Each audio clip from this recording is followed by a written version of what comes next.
Bismillahirrahmanirrahim. Assalamualaikum warahmatullahi wabarakatuh. Yang terhormat kepada Profesor Insinyur Lukas Susanto MS PhD, Ibu Mutala Lia MSP MSc, serta rekan-rekan yang berbahagia.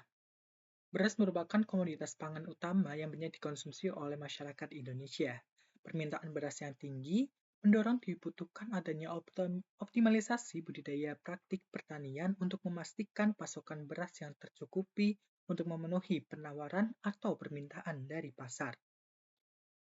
Nah, dalam optimalisasi produktivitas beras memerlukan adanya pendekatan komprehensif yang mencakup aspek hulu dan juga hilir. Mengapa demikian? Karena kerugian pasca panen pada komoditas pertanian itu bisa mencapai 10%, sedangkan kerusakan dalam penyimpanan produk pasca panen itu bisa mencapai 6%. Pada komoditas beras sendiri biasanya akan terjadi serangan penyakit pasca panen yang disebabkan oleh jamur Aspergillus sp.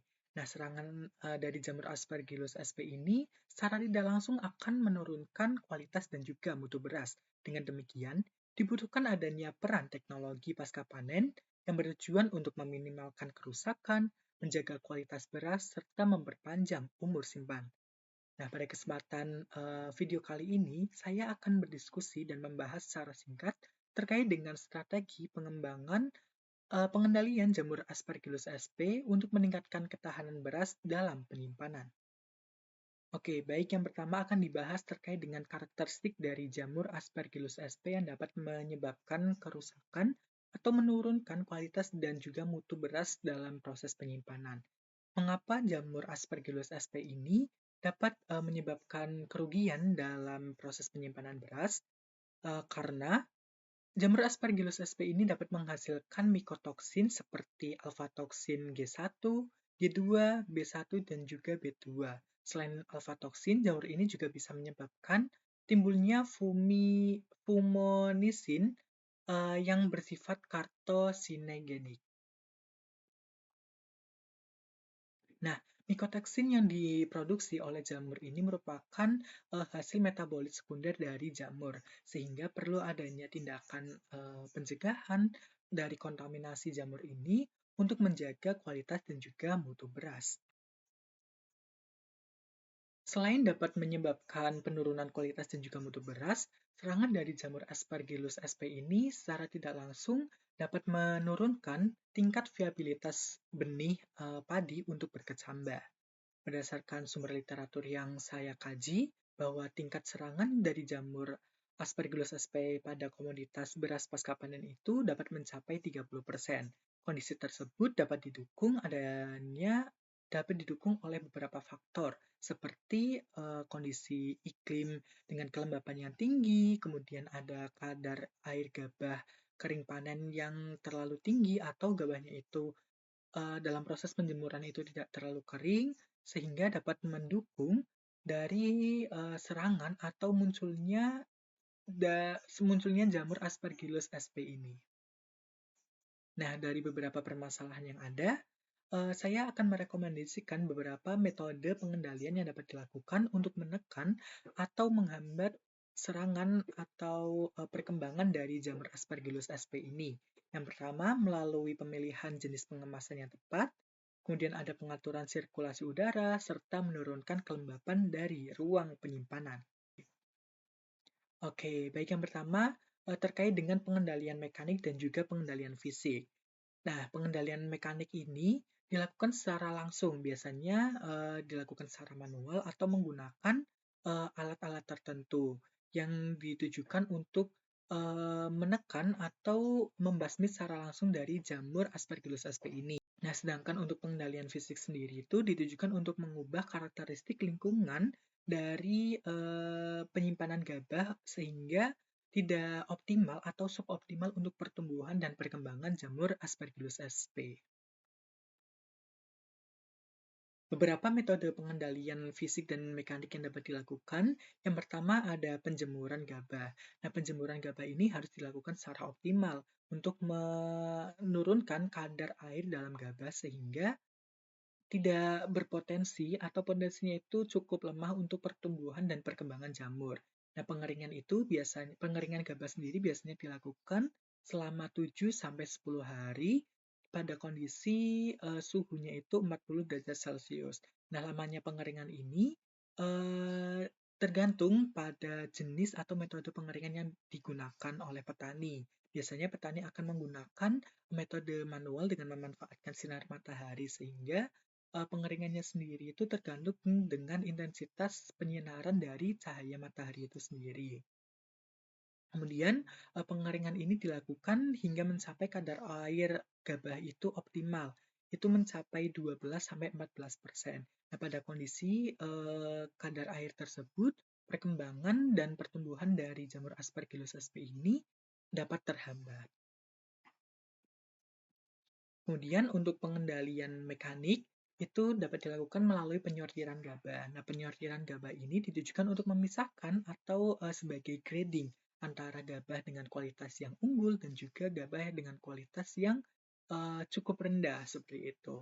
Nah, penyortiran ini dapat dilakukan pada gabah yang terluka, pecah, rusak, dan juga telah ada atau muncul gejala awal dari serangan Aspergillus sp. Selanjutnya, untuk pengendalian yang lainnya itu dapat menggunakan plastik hermatis. Plastik hermatis itu merupakan plastik kedap udara. Jadi, pada kondisi kedap udara, jamur Aspergillus sp ini akan mati. Mengapa demikian? Karena jamur Aspergillus sp ini merupakan jamur yang bersifat aerobik.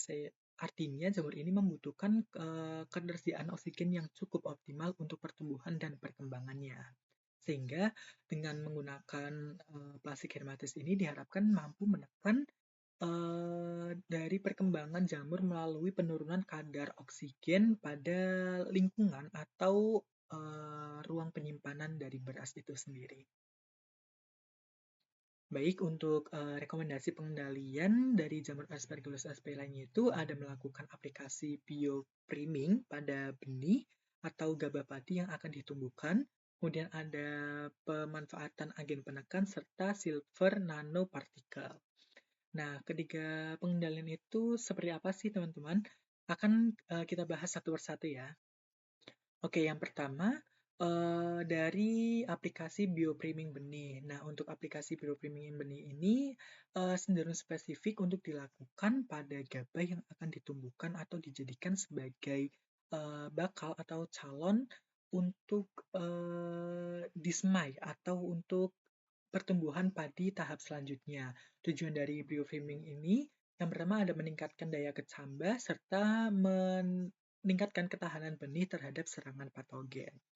Nah, untuk aplikasinya sendiri itu biasanya diintegrasikan secara bersamaan dengan penggunaan mikroorganisme antagonis. Biasanya itu menggunakan Bacillus subtilis. Mengapa demikian? Karena Bacillus subtilis ini memiliki kemampuan sebagai agen PGPR sehingga dapat mendukung perkembangan benih dalam proses persemaian. Nah, aplikasi biopriming sendiri itu biasanya melibatkan perendaman benih pada larutan yang mengandung mikroorganisme tertentu. Tadi sudah saya singgung bahwa pada ulasan yang saya bahas itu menggunakan bakteri strain Bacillus subtilis. Nah, bakteri atau mikroorganisme yang digunakan itu harus bersifat menguntungkan. Jadi, biopriming benih itu dapat menginduksi resistensi atau ISR terhadap berbagai fitopatogen ya teman-teman, sehingga dapat mendukung perkecambahan dari benih.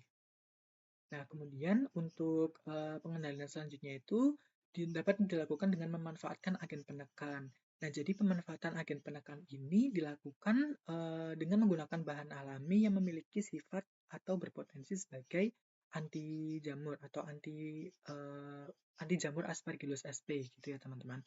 Nah, beberapa jenis tanaman yang diketahui bersifat sebagai antimikroba dan efektif dijadikan sebagai pengendalian jamur Aspergillus sp ini seperti daun, teh kering, dan juga minyak atsiri yang didapatkan dari tanaman Poropilum linarium. Nah, kedua tanaman tersebut telah terbukti dapat mengurangi investasi dari jamur Aspergillus sp serta dapat menghambat produksi dari alfa toksin yang dilakukan atau diproduksi oleh jamur Aspergillus sp, sehingga dengan pemanfaatan agen penekan ini diharapkan dapat meningkatkan kualitas dan juga mutu dari gabah atau beras dalam proses penyimpanan. Oke, baik. Jadi, untuk selanjutnya ada rekomendasi pengendalian dari jamur Aspergillus ASP menggunakan aplikasi nanopartikel. Jadi, nanopartikel atau nanobioteknologi ini merupakan salah satu perkembangan inovasi teknologi terbaru yang dirancang melalui perangkat nano dalam memanipulasi pertanian. Nah, pemanfaatan teknologi nanopartikel ini dapat dilakukan dalam pembuatan fungisida yang dapat membantu membunuh spesies jamur patogen tanpa mencemari lingkungan.